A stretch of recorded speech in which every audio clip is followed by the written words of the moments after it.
बिहार जातियों की एक जटिल परतों से बुनी हुई राजनीतिक जमीन, जहां वोट सिर्फ विकास के नाम पर नहीं बल्कि सामाजिक पहचान, जातीय समीकरण और परंपरागत वफादारी के साथ डाले जाते हैं। और अब बिहार चुनाव 2025 की आहट के साथ एक बार फिर चर्चा के केंद्र में है। तो सबसे पहले नमस्कार, आप देख रहे हैं न्यूज जीरा और मैं आपके साथ विपिन। ईबीसी यानी कि अति पिछड़ा वर्ग।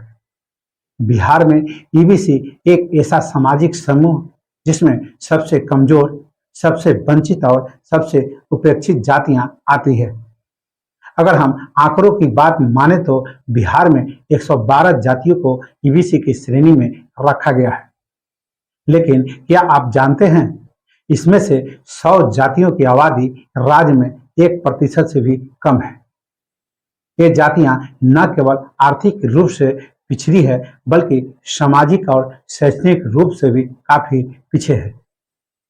अब सवाल उठता है, ईबीसी की जनसंख्या कितनी है? साल 2023 में जारी बिहार सरकार के जातिगत सर्वे के मुताबिक ईबीसी वर्ग की आबादी 36% है। यानी हर 3 में एक बिहारी ईबीसी समुदाय से आता है। और यही कारण है जिसकी वजह से हर राजनीतिक दल आज ईबीसी वर्ग को अपने पाले में खींचने की कोशिश कर रहा है। अगर हम थोड़ा पीछे जाएं तो इस वर्ग की राजनीतिक में शुरुआत कर्पूरी ठाकुर के जमाने से हुई।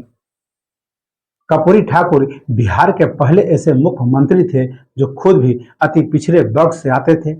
उन्होंने ही साल 1971 में मुंगेरी लाल आयोग का गठन किया था। इस आयोग ने 128 जातियों को पिछड़ा वर्ग माना और इन्हें 2 भागों में बांटा। 34 जातियां पिछड़ा वर्ग यानी कि ओबीसी और 94 जातियां अत्यंत पिछड़ा वर्ग यानी कि ईबीसी। जब कर्पूरी ठाकुर साल 1977 में फिर से मुख्यमंत्री बने तब उन्होंने इन जातियों के लिए 12% आरक्षण का प्रावधान किया। उनका यह कदम न केवल ऐतिहासिक था बल्कि भविष्य में ईबीसी को एक संगठित राजनीतिक ताकत के रूप में स्थापित करने की दिशा में पहला मजबूत प्रयास था। साल 1990 के दशक में जब लालू प्रसाद यादव सत्ता में आए तो उन्होंने माई समीकरण यानी कि मुस्लिम यादव को अपनी ताकत बनाया। ईबीसी को उन्होंने मौका तो दिया लेकिन उन्हें संगठित रूप से अपने साथ नहीं जोड़ पाए। यह काम नीतीश कुमार ने किया।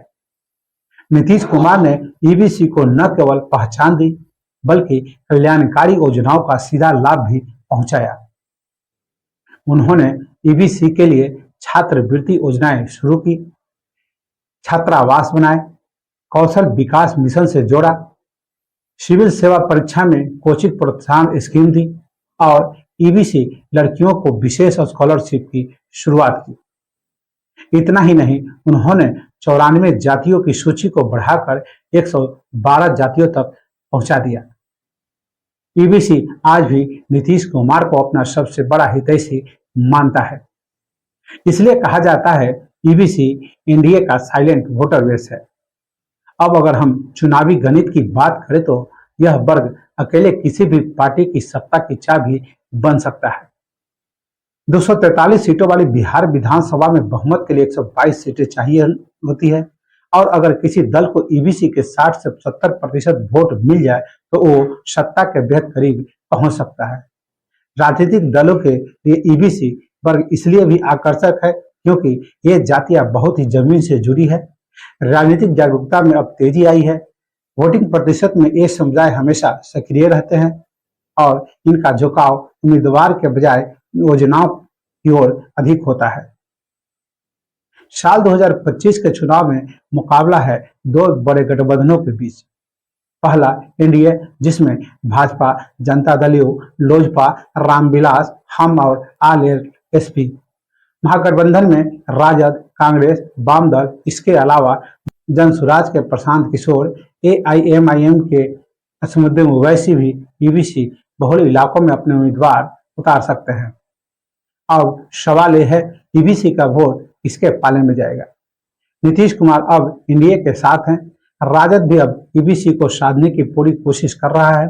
ईबीसी नेताओं को टिकट, संगठन में पद और स्थानीय स्तर पर ज्यादा अधिकार देकर ईबीसी वर्ग के सामने आज भी कई बड़ी समस्याएं हैं। शिक्षा में पिछड़ापन, स्कूल ड्रॉप आउट रेट अब भी ऊंचा, रोजगार की कमी, खेती मजदूरी के अलावा कोई अस्थायी आजीविका नहीं, राजनीतिक प्रतिनिधित्व कम, टिकट तो मिलता है लेकिन जीतने की संभावना कम, सामाजिक सम्मान का अभाव, जातिगत भेदभाव अब भी कई इलाकों में जिंदा है। इस वर्ग को केवल वोट बैंक न समझकर सशक्तिकरण की दृष्टि से देखना जरूरी है।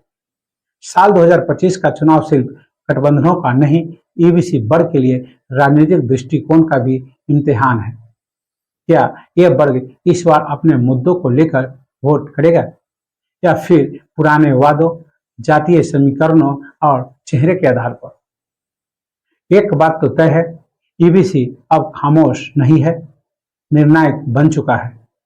जिस दल ने इस वर्ग को सही मायनों में साथ लिया, वही बनेगा साल 2025 में बिहार की सत्ता का राजा।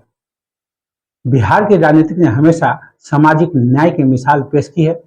अब वक्त है ईबीसी समुदाय सिर्फ आंकड़ों का हिस्सा न बने, बल्कि अधिकार, अवसर और नेतृत्व का बराबरी पाए। साल 2025 का चुनाव इसी नई दिशा का संकेत बन सकता है। तो बस अभी के लिए इतना ही। आपने अभी तक मेरा चैनल को सब्सक्राइब और फॉलो नहीं किया है तो अवश्य कर ले। साथ ही अपना महत्वपूर्ण सुझाव कमेंट बॉक्स में देना ना भूले। नमस्कार।